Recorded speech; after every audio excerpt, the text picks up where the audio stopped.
নমস্কাৰ মই ৰাজা চেতিয়া মোৰ সকলো মৰমৰ ছাত্ৰ ছাত্ৰীক স্বাগতম জনাইছো আমাৰ ফ্লিপ ক্লাছৰুমত আশা ৰাখিছো সকলো ভালে আছা আজি পুনৰ তোমালোকৰ লগত মই আমাৰ দ্বাদশ বা ক্লাছ 12ৰ ম্যাথমেটিক্সৰ ইন্টিগ্ৰেলছৰ অন্য এটা নতুন চেপ্টাৰ লৈ তোমালোকৰ ওচৰত আহিছো আৰু আৰম্ভ কৰিব লৈছো আজি ক্লাছ ঠিক আছে তো তোমালোকে যদি বৰ্ডখন দেখা মই লিখিছো যে এক্সাৰসাইজ 7.4 ইন্টিগ্ৰেলছ কেইটামান ফৰ্মুলা লিখিছো দেখিছা তোমাৰ এটা ইনভাৰ্স ট্ৰিগনোমেট্ৰিক ফাংচনৰ ফৰ্মুলা আৰু দুটা এলজেব্ৰিক আৰু এই এলজেব্ৰিক ফাংচনটো ৰিলেট কৰিছে ইনভাৰ্স ট্ৰিগনোমেট্ৰিক ফাংচন ওকে তো আজি আমি এই ফৰ্মুলা তিনটা ফৰ্মুলা আৰু কেইটামান ফৰ্মুলা লৈ আজি আমি ক্লাছটো কৰিম আৰু প্ৰত্যেকটো ফৰ্মুলাৰে মই এপ্লিকেশন তোমালোকক দি যাম তোমালোকে ক্লাছ 7.4 ৰ যেতিয়া তোমালোকে টেক্সটবুকখন চাবা টেক্সটবুকখন চোৱাৰ লগে লগে তাত তোমালোকে কি কৰিবা তাত দেখা পাবা তাত এখন ফৰ্মুলা লিষ্ট আছে আৰু ইমান ধুনীয়াকৈ কি হৈছে ক্লাছ ইন্টিগ্ৰেশনৰ 7.1 ৰ পৰা আপ টু 7. হেকো 10 9 যিবালৈকে লাষ্টৰ যিখিনি আমাৰ ইন্টিগ্ৰেল পাৰ্টছটো আছে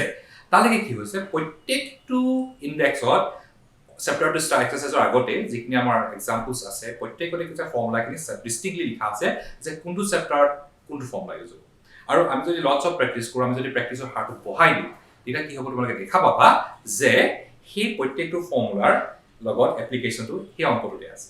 সেই আমি যিমান প্ৰেক্টিছ কৰিম আমি পৰীক্ষাৰ যিখন কোৱেশ্চন পেপাৰ সেইখনত আমি এই ফৰ্মুলাখিনি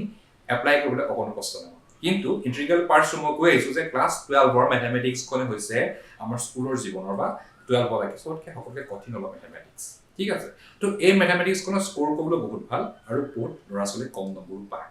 হেহে তোমালোকে খুব সাৱধানে অংকখিনি কৰিব লাগিব আৰু প্ৰেক্টিছ এটলিষ্ট তুমি 3 আৱাৰ্ছৰ প্ৰেক্টিছ ডেইলি নহলে সপ্তাহত 4 দিন কৰিব লাগিব আৰু প্ৰত্যেক দিনাই এঘণ্টা তোমালোকে অংক কৰিব লাগিব আৰু ইন্টিগ্ৰেল পাৰ্টছটো অলপ কঠিন হয় ইয়াৰ লগত ডেৰিভেশ্যন কিনি আছে এখিনি বৰ বিশেষ কঠিন নহয় কিন্তু তোমালোকে কষ্ট কৰিব লাগিব প্ৰেক্টিছ কৰিব লাগিব আৰু অসুবিধা যিখিনি পাবা তুমি আমাৰ লগত মুকলি পটিয়াকে পোনপটীয়াকে তোমালোকে ডিসকাস কৰিব ঠিক আছে তাহলে আমি আৰম্ভ কৰো আজি ক্লাছটো ওকে তো এই দুটা ফৰ্মুলা তোমালোকে নোট ডাউন কৰি ল'ব পাৰা কাৰণ এই ফৰ্মুলা কেইটাৰে আমি এপ্লিকেশন আজি ডিসকাস কৰিম ইয়াৰ নেগেটিভ ফৰ্মুলা আছে আমি সেইখিনি ডিসকাস কৰিম ঠিক আছে আৰু 7.4 মই ইতিমধ্যে ক'লোৱে তোমালোকক যে প্ৰত্যেকটো ফৰ্মুলাৰে এপ্লিকেশনৰ আছে গোটেই চেপ্টাৰতে আছে তো এটা মই প্ৰথম অংকটো লৈছো আৰু আমি যিখিনি প্ৰিভিয়াসলি শিকি আহিছো যে সাবস্টিটিউশন আমি শিকি আহিলো আমি ফৰ্মুলা প্ৰয়োগ শিকি আহিছো এই গোটেই অংকখিনি প্ৰয়োগ হ'ব যে যি আমি শিকি গাম যি পইণ্ট আমি শিকিছো যিখিনি আমি শিকিছো প্ৰত্যেকখিনিৰ এপ্লিকেশন পাবা যে এই অংকটোতে তোমালোকে আমি যিটো ফৰ্মুলা মই দিলো সেই ফৰ্মুলাটো পাবা প্লাস সাবস্টিটিউশন শিকিবা কেনেকৈ সাবস্টিটিউশন শিকিবা okay so solution the model lolo tries x square x to the power 6 plus 1 dx তো এই অংকটো মই স্পেশাল ফৰ্মুলা ইউজ কৰাৰ আগতে প্ৰথমতে সাবস্টিটিউশন কৰিম কেনে কৰিম x cube square কাৰণ কিউব স্কয়াৰ কৰি x to the power 6 হ'ব plus 1 ঠিক আছে dx এতিয়া মই কি ইউজ কৰিম সাবস্টিটিউশন মেথড কৰিম let x cube equal to t আৰু যদি মই ডিফাৰেন্সিয়েচন কৰো with respect to t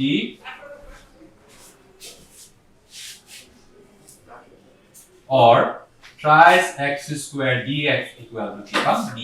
তো তোমালোকে ইজিলি সোৱা যে এই ওপৰৰ যে tries x square dx part হেতু dt হৈ পৰিলে তো আমি কি পালো dt t square plus 1 okay dt t square plus 1 or আমি লিখিব পাৰো dt 1 plus t square okay এটা আমি পাই গলো আৰু এই অংক যেটো পালো আৰু এই অংকটো আমাৰ কি হ'ব এতিয়া এপ্লিকেশন কোনটো এপ্লিকেশন হ'ব যেটো মই ফাৰ্স্ট ফৰ্মুলা লিখিছিলো tan ইনভাৰ্সৰ যেটো ফৰ্মুলা আছিল হেতু আমি লিখিব পাৰো tan ইনভাৰ্স t plus c আৰু আমি tan ইনভাৰ্স কি ধৰিছিলো tan ইনভাৰ্স আমি ধৰিছিলো tries x square x cube ধৰিছিলো আমি x cube plus c this is the our answer এটোৱে হৈছে আমাৰ যেটো পাবলগীয়া আনসাৰ আছে দেখিছা তো আমি ইয়াত প্ৰথমতে 7.2 শিকি অহা সাবস্টিটিউশন মেথডটো আমি ইয়াত ইউজ কৰিলো প্লাস কি এপ্লাই কৰিলো স্পেশাল ফৰ্মুলা ইনভাৰ্স ট্ৰিগনোমেট্ৰিক ফাংচন tan ইনভাৰ্স যেটো ফৰ্ম ঠিক আছে ওকে তো এই ফাৰ্স্ট চেপ্টাৰটো কন্টিনিউ কৰিলো এতিয়া আমি নেক্সট আৰু ডাউন কৰিম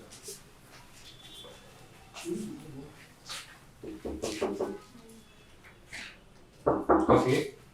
তো মই আৰু ডাউন কৰিছো এটো 3 নম্বৰ অংক হয় স্কয়াৰ ৰুট আছে এটো 2 - x হোল স্কয়াৰ আৰ স্কয়াৰ ৰুট দেখিলে মই বাৰে বাৰে ৰিকুৱেষ্ট কৰিছো তোমালোকে যাতে ভয় নকৰা ওকে +1 dx এম integration 1/√2 - x whole square +1 okay dx এতিয়া ইয়াত আমি কি কৰিব লাগিব সাবস্টিটিউশন মেথড ইউজ কৰিম Substitution method use কৰিম কেনেকৈ কৰিম let 2 minus x equal to t ddx so তোমালোকে জনা হৈছে হলো মই আকৌ ৰিভিজন টাইপতে এবাৰ কৰি দিছো minus dx equal to কি পাম আমি minus dx এটা মাইনাস এটা আমাৰ কি হৈছে আহিছে ওকে ঠিক আছে যেটা মই পট কৰিম মই আকৌ লিখি দিছো অংকটো 2 minus x whole square plus 1 dx এতিয়া minus c to a dx of কি হল or dx equal to minus d তোমালোকে লিখি লব পাৰা তো এই dx এর কাটা মাইনাস তো মই আগতে লিখি ললো 1 2 minus x t square plus 1 t square plus কি 1 এতিয়া আমি কোনটো ফর্মুলা ইউজ কৰিম ফাৰ্স্ট কোনটো ফৰ্মুলা ইউজ কৰিম ইন্টিগ্রেশন dx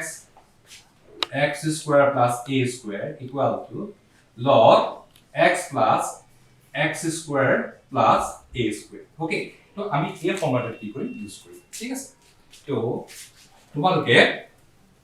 সুবিধা হোৱাকে মই ফৰ্মুলা লিখি দিছো যে কোনটো ফৰ্মুলা আমি ইউজ কৰিছো ঠিক আছে কি হ'ব তো আমি কি কৰিম log t plus t square plus 1 plus c okay this is the solution এটা তোমাকে কি কৰিব লাগিব এই কৰিব লাগে জাস্ট t to substitute কৰি t to substitute কি হ'ব log 2 minus x plus 2 minus x whole square plus 1 এটা ভাঙি দিব কোনো প্ৰয়োজন নাই এটা ভাঙি দিলে আমাৰ কি হয় এই এটা time lost হ'ব পাৰে তো আমাৰ this is the required answer for this solution তো এটো নিউমেৰিকেলৰ কাৰণে আমাৰ কি আছে এটো সলিউশন আমাৰ হৈ যাব ঠিক আছে কেনেকৈ আমি ইউজ কৰিছো বুজি পাইছা ওকে আমি নেক্সট এটা স্ক্ৰিনশ্বট তোমালোকে মাৰি ল'ব পাৰিবা ঠিক আছে মই বৰ্ড কৰি দেখাইছো আৰু পৰীক্ষাত কি হ'ব এনেকুৱা অংক পৰা 3 মাৰ্কস টু 4 মাৰ্কস আহিব তো 3 মাৰ্কস টু 4 মাৰ্কস আহিলে তোমালোকে কি কৰিব লাগিব যে প্ৰত্যেকটো অংক আপ টু আনসাৰ লেকে উলিয়াই দিব লাগিব যেতিয়ালৈকে আনসাৰ লেকে যদি উলিয়াই দিয়া তেতিয়া কি হ'ব ফুল মাৰ্কস পাবা আদাৰৱাইজ কি হ'ব তোমালোকৰ স্টেট মাৰ্কিং হ'ব আৰু স্টেট মাৰ্কিং হলে বৰ বিশেষ লাভ নাই আৰু যদি আমি বেটাৰ স্কয়াৰ মানে ভাল স্কোৰ কৰি কৰিলে হয় তেতিয়া আমি স্টেট মাৰ্কস পাম ঠিক আছে এটো লাগে ট্ৰিকোনোমেট্ৰিক ফাংচন 10 স্কয়াৰ x 4 এটা এটো তোমালোকে গম পাইছা যে তোমালোকে সাবস্টিটিউট কৰিব লাগিব কি কৰিব লাগিব সাবস্টিটিউট 10x দিব লাগিব let 10x equal to t ddx of 10x equal to dt by dx আমি t respect of definition কৰিছো sec square x dx equal to dt okay এতিয়া আমি যদি প্লট কৰো কি পাম ওপৰ sec square dx হলে dt t square plus 4 और আমি লিখিব পাৰো কি লিখিম dt t square 4 মানে 2 square okay তো আমি কি লিখিলো যে dt d square by 4 this integration dt t square plus 2 square okay এতিয়া আমি সেম ফর্মুলা আমি কোনটো ফর্মুলা ইউজ কৰিম this is the formula কি হ'ব আমাৰ log t plus or formula পাইছো t square plus কি হ'ব plus 2 square okay this is the solution আমাৰ ফৰ্মুলা মতে আমি কি কৰিম সলভ কৰিম t ভ্যালুটো কি আছে 10x 10 square x plus 4 this is the answer of the solution মই লিখি দিয়া নাই তো তোমালোকে নিজে SW বা হোমৱৰ্ক হিচাপে পইণ্ট কৰিব ওকে তো এটো আছিল আমাৰ কিহৰ ফৰ্মুলা এটা আছিল আমাৰ ইউনিভাৰ্সিটি কোন মানে কি only normal trigonometric function or formula with using special formula তো এনেকুৱা ধৰণৰ অংকখিনি আমি ফৰ্মুলা ইউজ কৰিলে সহজ হ'ব যদি আমি ফৰ্মুলাটো নাজানো কিন্তু এই অংকবোৰে আমাৰ কি হ'ব মূৰৰ কামুৰণি সৃষ্টি কৰিব বুলি ঠিক আছে এতিয়া নেক্সট ফৰ্মুলাটো হৈছে কি minus x square dx suppose চাবলৈ গলে এই সমস্যাটো আমি এটা কেনেকৈ পাম কাৰণ এই সমস্যাটো হলে কি এটো এটা কোৱাড্ৰেটিক ইকুৱেচন আমি গম পাইছো কিন্তু কোৱাড্ৰেটিক ইকুৱেচনটো কি কৰিব আমি অকমান সলিউশন কৰিব প্ৰথমতে মই এই কোৱাড্ৰেটিক ইকুৱেচনটো সিম্পলিফাই কৰিম কি কৰিম সিম্পলিফাই হ'ব 7 6x x square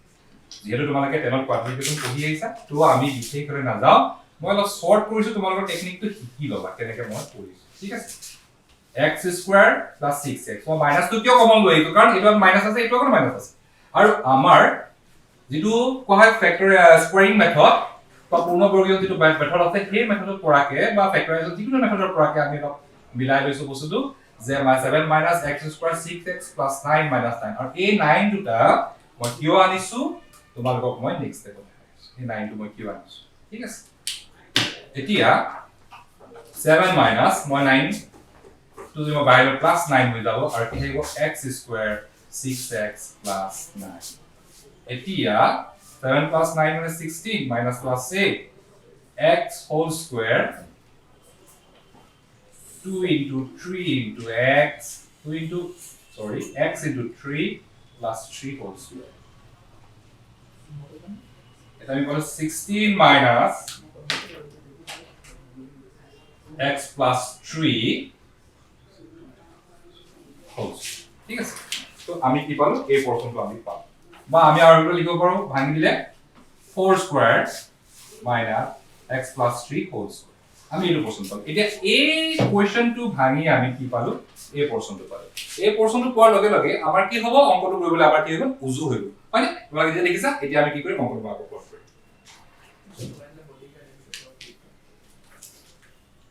integration 1 minus square root 4 square minus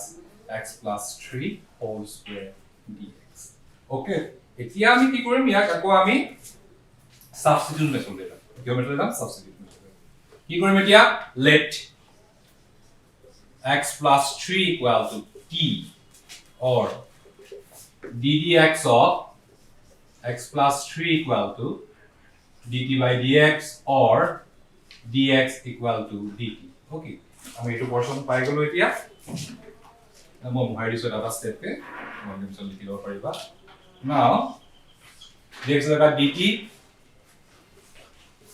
4 square minus x plus t square হয় গল এটা যে আমাৰ নরমালি আমি কি ফর্মুলা পালো আমি থার্ড ফর্মুলাটো আমি কি পালো পাই থার্ড ফর্মুলাটো আমি ইতিমধ্যে পাই গেছো যত আমি কি করব ইনভার্স ট্রিগোনোমেট্রি লব ঠিক আছে মই বহাই দিছো এটা যদি মই সলভ কৰি দিও কি পাম sin inverse কি পাম না মই t by 4 plus c sin inverse t by 4 plus c or sin inverse t জায়গা কি রয়েছিল x plus t divided by 4 দুটা বেকার সমান আমরা কি লিখছো প্ৰবিধাৰ কাৰণে plus c তো এনেকুৱা ধৰণৰ কি হ'ব এনেকুৱা ধৰণৰ আমি যিবোৰ ডাঙৰ সমস্যা আছে ডাঙৰ প্ৰবলেম আছে আমি সেই প্ৰবলেমখিনি কি কৰিব পাৰো স্টেপ বাই স্টেপ আমি ফৰ্মুলা কিন লগাই সলিউশন আমি কৰিব ঠিক আছে তেনেকুৱা আৰু এটা প্ৰবলেম আছে মই সেই প্ৰবলেমটো তোমাক দেখাই আছো ঠিক আছে স্ক্ৰিনশ্বট মাৰি লব পাৰিবা আৰু এটা প্ৰবলেম আছে ইয়াৰ আগৰ প্ৰবলেমটো এটো মই প্ৰতিটো কৰি দিম তোমাক জাস্ট মই অকমানে দেখাম 9x square plus 6x plus 5 dx এতিয়া এই কোৱেশ্চনটো কি হ'ল তোমালোকে ফেক্টৰাইজেশন কৰিব লাগিব ফেক্টৰাইজেশন কৰিবলৈ হলে তোমালোকে কি কৰিব ভাঙি ল'ব লাগিব কেনেকৈ ভাঙিব লাগিব জাস্ট x ৰ সলিউশন লিখিবা 9x square 6x plus 5 okay তো এই পোরশনটো তোমালোকে ল'ব লাগিব thrice x square 2 into thrice x okay plus 1 thrice x into 1 plus 1 whole square plus 5 minus 1 এটা কি হবে thrice x plus 1 whole square plus 4 okay তো তোমালোকে অঙ্কটো কৰিবা তেলাকে তোমালোকে এইটো ফৰ্মুলা ইউজ কৰি অঙ্কটো কৰিবা এনেকৈ ভাঙি লবা ভাঙি লৈ তোমালোকে অঙ্কটো কৰিবা ঠিক আছে এইটো হৈছে আমাৰ নিয়ম এনেকুৱা ধৰণে আমি কি কৰি যাম আমি এই পোৰশনতে আমি কি কৰিব লাগিব অঙ্কখিনি আমি কৰিব লাগিব তাৰ লগতে মই তোমালোকৰ আৰু এটা ফৰ্মুলা ডিসকাস কৰিব লাগিব ঠিক আছে মই এইটো বাকিটো তোমালোকে নিজে কৰি লবা integration x minus 1 root over x square minus 1 dx তো এই প্ৰবলেমটো কি কৰিম এই প্ৰবলেমটো কৰিবলৈ হলে তুমি এনেকৈ সলভ কৰিব নোৱাৰা এটো ভাঙিব নোৱাৰা কাৰণ স্কয়াৰ ৰুট আছে তো আমি কি কৰিম x square minus 1 dx minus 1 দাদা আমি আউটা অঙ্ক লৈছো সোৱা এলজেব্রিক অঙ্ক হয় integration x minus 1 square root x square minus 1 dx এটা এই অঙ্কটো নরমালি যদি মই কৰিব যাও কি হয় আমাৰ অসুবিধা আছে তো এই কাৰণে মই কি কৈছো অঙ্কটো বাই পাৰ্ট দুটা কৰি দিছো ঠিক আছে মানে কি এলসিএম লোৱাৰ আগতে যিটো পোৰশন এটো হয় এটো এলসিএম লোৱাৰ পিছত এটো এলসিএম লোৱাৰ আগতে এতিয়া এই পোৰশনটো আমাৰ কি হৈছে বৰ ধুনীয়াকৈ ওলাই আছে কেনেকৈ ওলাই আছে মই দেখাই কিন্তু এই পোরশনটো আমাৰ ওলাই এই পোৰশনটো কৰিব কাৰণে আমি কি কৰিব লাগিব অকমান কসৰত কৰিব লাগিব কসৰত মানে কি আৰু অকমান প্ৰেক্টিস অকন কৰিব লাগিব অকন থিংকিং কৰিব লাগিব আমি কি কৰিম সো আমি একো নকৰো জাস্ট হাফ এটা মাল্টিপ্লাই কৰো হাফ এটা মাল্টিপ্লাই কৰিলে উপৰ কি হ'ব টুৱাইস x আহিব মই অকল এই পাৰ্টটোকে কৰিছো দে হাফ এটো নাই কৰা কাৰণ এটো আমাৰ অলমোস্ট হৈ আছে x square minus 1 dx আৰু এইটো আমি প্ৰায় কি কৰিব পাৰো বহাই দিব পাৰো log x (x² - 1) এইটো মই সলিউশন কৰিয়ে দিম এইটো সলিউশনটা ওলাই আহিব এতিয়া আমি যদি কৰিব পাৰো কি কৰিব লাগিব জাস্ট এই অংকটো কৰিব লাগিব তো ধৰি ললো যে মই লেট মই এইটো কৰিব I1 বুলি ধৰি ললো minus log x plus (x² - 1) okay ঠিক আছে I1 বুলি কেলে ধৰিলো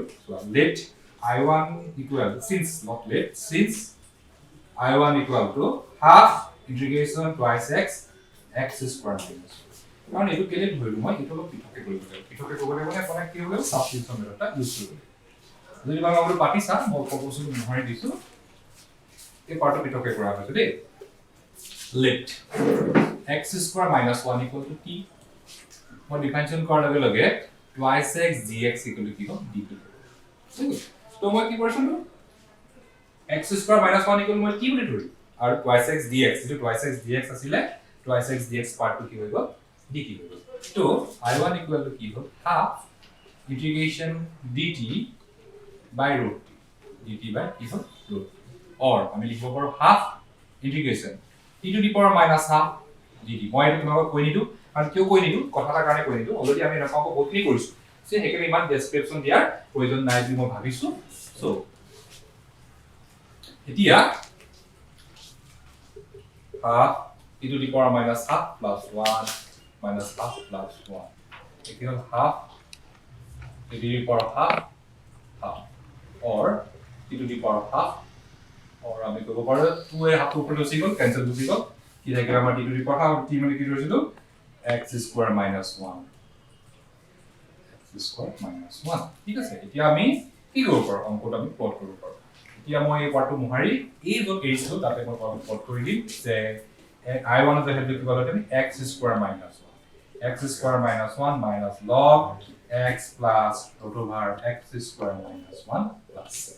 তো আমি এনেকুৱা ধৰণে সাবস্টিটিউশন আৰু স্পেশাল ফৰ্মুলা ইউজ কৰি আমি এনেকুৱা ধৰণৰ অংকবোৰ সমাধান কৰিম ঠিক আছে 7.4 ৰ আমি আজি এইখিনি অংক তোমালোকৰ লগত ডিসকাস কৰিলো আৰু আমি অংক ডিসকাস কৰিম তোমালোকৰ লগত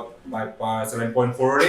আৰু কিতাপৰ ফৰ্মুলাৰ এপ্লিকেশন তোমালোকৰ লগত লৈ আহিম আজি ক্লাসটো ইমানতে সামৰণি মাৰিছো আশা ৰাখিছো তোমালোকে ভাল পাইছা আৰু যদি কিবা ডাউটস থাকে আমাৰ ফ্লিপ ক্লাছৰ মেইলটো মেজিটো ইমেইল আছে মেইলত বা মোৰ পাৰ্সোনাল WhatsApp নম্বৰ তোমালোকে